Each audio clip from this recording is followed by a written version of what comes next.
Next up on the chopping block is Eddy Reyes from Hispanic Hackers, Austin. Get excited. Eddy? Thank you very much. I'm Eddy Reyes. I'm the founder of, a few things. Hispanic Hackers, a company called Mindsight, a company called Tasker. And I'm very happy to be here today to share the story of my career, of how I came to do what I do, and how that led to Hispanic Hackers. So thank you very much to LULAC for putting this awesome event together. We need more and more events like this here in town, in Austin. And I'm looking forward to putting more of those on with you and with other groups like this. And thank you all for coming. So about me, I'm from Hialeah, Florida. That is in the Miami metro area. Hialeah is the least diverse city, I think, in the United States.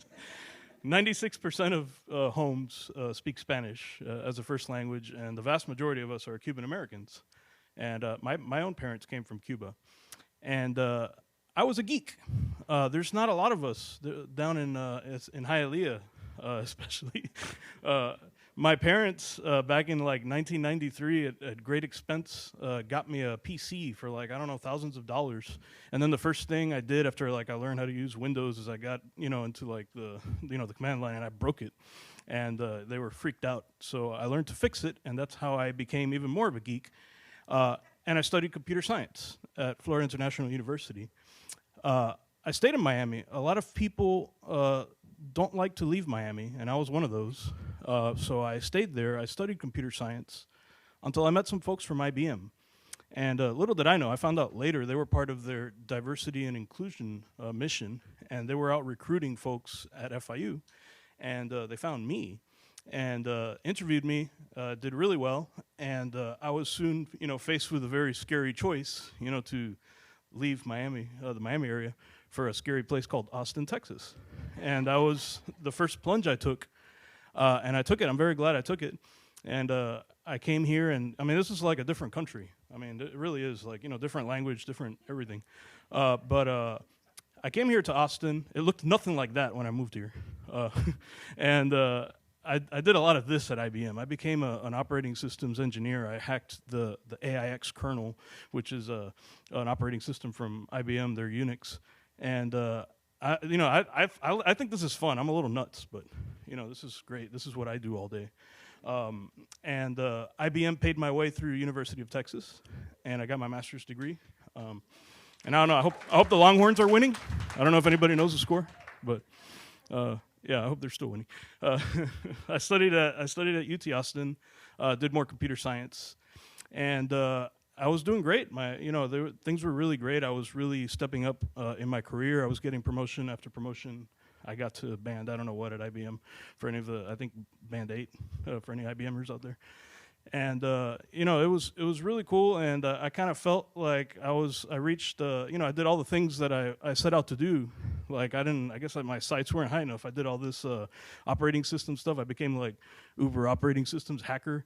I sort of reached the top of the mountain. I need to climb a bigger mountain. And I started to get a little anxious, and then I quit, and then I started jumping around company to company in Austin, looking for the next thing. And then that's when I took my next big plunge, and I became an entrepreneur, which feels a lot like that.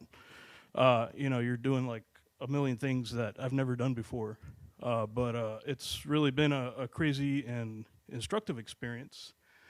And as an entrepreneur, I've founded 2 companies. One of them is called Tasker, and my current one is called Mindsight. And both companies are an extension of my operating systems work, I guess, and we're helping developers write better code, make it easier to create products. And what Mindsight does especially is it gives them real-time insights into what their code is doing and how it's behaving in production, as their customers are hammering on it. And looking back, I'm the beneficiary of one of these diversity and inclusion missions that you hear about. And I realized one of the things that led me to starting Hispanic Hackers is the need to stick together. We need to continue to build this community. And I'm very grateful to IBM for giving me this chance to start this career, right? And to do all this stuff. If it wasn't for them, I don't know what I would have ended up doing. I might have still been in Miami, eating sandwich cubanos, and stuff like that. But, I don't know where my career would have led me. The idea behind Hispanic Hackers is we want to do a couple of things. We need role models, right? Like I kind of just sort of haphazardly have gone through my career, and it's turned out well. But I feel the need. Somebody else mentioned. I think Ruben mentioned Carlos Slim. Yeah, he's like one of the only billionaires. We need more role models, and we need them in the tech space, and we need to foster this community so that we can all help each other out. And the ultimate goal from doing all of this is to build this virtuous cycle of wealth, which is it's what people refer to as the secret to success in Silicon Valley. It looks a lot like that, right? We're like that. I guess you guys are looking at it here. It's this cycle where people start companies, they're successful, they make money, money begets money, and this cycle continues on. And it might take a couple of generations to build it, but this is the goal that we want to arrive in, and we want to do this with our own community, with the Latino community in technology. And that's what Hispanic Hackers is striving to do. So we've got 1,600 some members on meetup.com. We've put on some really big events.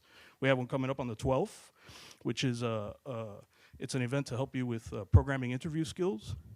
And more than anything, we need your help. We need folks from this community to step up, to engage the rest of our community, to make yourselves known. And Hispanic Hackers is a great way to make yourself known in Austin. Planning your own events, helping us with some fresh ideas and unique ways to contribute to the community. And another thing I need help with is I've lived here for 15 years and I still haven't found a decent cafecito cubano. So if anybody can help me out with that, I'd really appreciate it.